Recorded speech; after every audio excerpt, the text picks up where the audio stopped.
I found something on my husband's laptop that I shouldn't have. When I showed it to his mom, she told me to immediately call the cops on her son.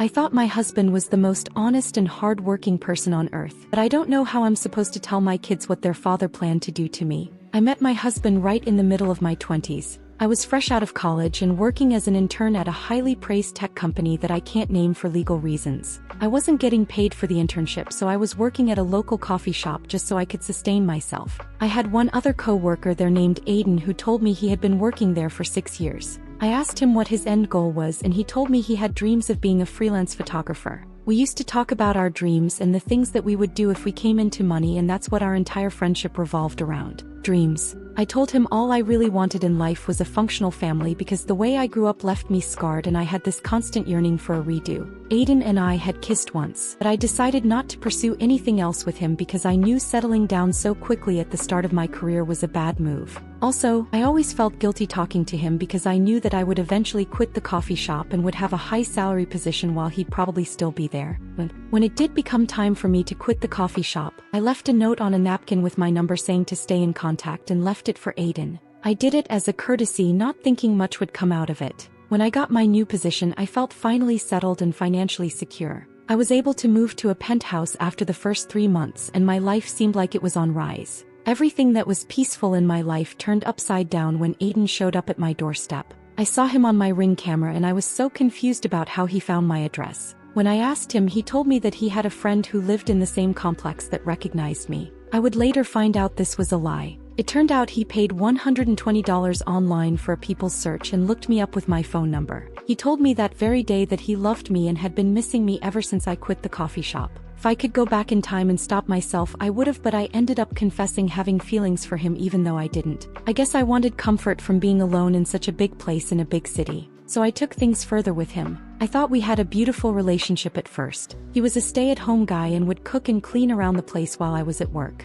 In return, I had a goal of helping him accomplish his dream. I bought him a bunch of camera gear and ended up setting him up with a co-worker of mine who did freelance photography as a side hustle. He took Aiden under his wing and taught him everything he knew about the business. And eventually Aiden got his own business and started partnering with different news stations taking pictures across the country. I remember before his first international photography trip, I told him that I wanted him to hold up his end of the deal and help me accomplish my dream. When he came back from his trip, he came back with a ring and proposed to me. Fast forward 11 years later, Aiden and I were living together outside of the city. I had moved jobs because for some odd reason my co-workers stopped talking to me and I was recommended to be placed at a different location. My boss insisted that it was for my own good and that I had done nothing wrong.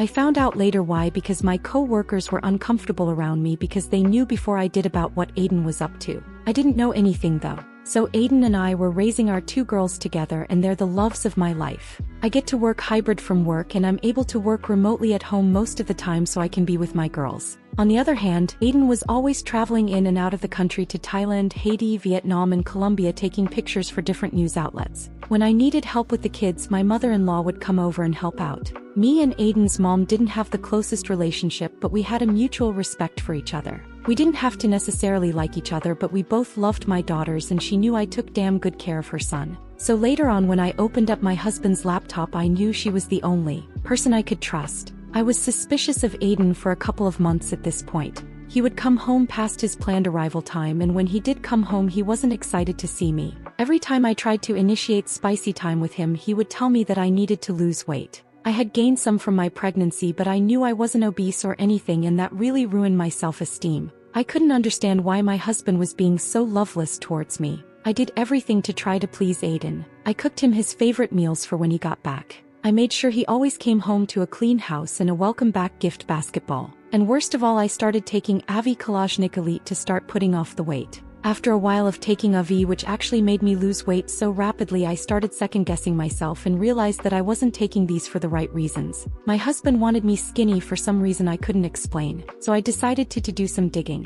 One night when he came back from his trip to Thailand, I did a bit of ethical hacking to unlock his laptop. Some of you might think I'm toxic for invading his privacy. Had I not invaded his privacy, I would have been dead. When I opened up his laptop, I found a folder that said family. I opened it and found pictures of our beautiful daughters. But amidst the photo there was another folder that said babies. When I opened it I found hundreds of high-resolution photos of multiple young women gagged up, crying, tied up in a bunch of real BDSM intimacy that my husband was having with them. He had girlfriends in Thailand and Haiti and practically whatever country he traveled to. Upon further inspection I saw that he would make them pose with the money he would give them in exchange for being his girlfriends. The worst part, he had his own hidden Twitter page where he posted all of his intimacy adventures. I kept crying as I kept looking, but I couldn't turn away from this. This bastard was using all the camera equipment I bought him to cheat on me. He wanted me to lose weight because he wanted me as skinny and fragile as all his girlfriends. To think that I actually started taking ABHI for him and not myself. I downloaded as much evidence I could from his laptop and imported it to a spare laptop I had to show his mother.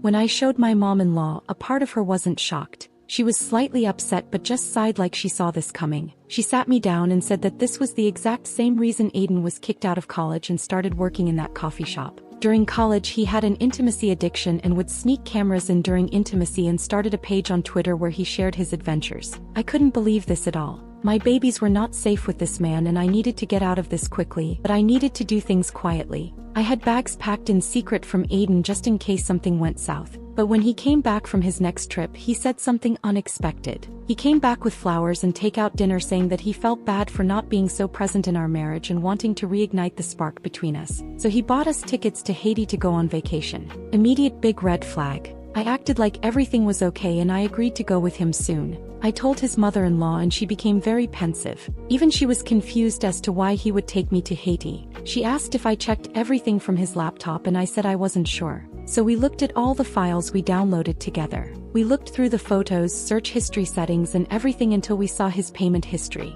There was a recent PayPal transaction of $12,000 to an anonymous name with the recipient being located in Haiti. I must have been in denial because my first thoughts were it was a resort over there. My mother-in-law, however, told me to call the police immediately. Before I could even ask, she ran to get the phone and called them. She ordered me to take my daughters to her car and together we drove to her house. She wouldn't say what she figured out. In the entire car ride, I was bawling my eyes out. She told me that she'd seen his work in Haiti before. He's interviewed local gangs over there and she herself remembered reading an article about a couple who mysteriously had their lives taken from a Haitian gang. Her theory was that he figured out that I found out what I was doing and knew that I was going to divorce him soon. So in order to not get all his money taken and face prison time, he was going to have my life taken in Haiti. So not only would he collect all of my insurance, but he would get full custody of our daughters. Luckily, my job didn't need me to come into the office for the following week. So I took my girls to a hotel with me that his mom-in-law paid for. She told me that she would handle talking to the police for me. The thing that surprised me the most was how strong she was. I guess she must have been fed up with her son and knew that he himself was an evil she had to stop.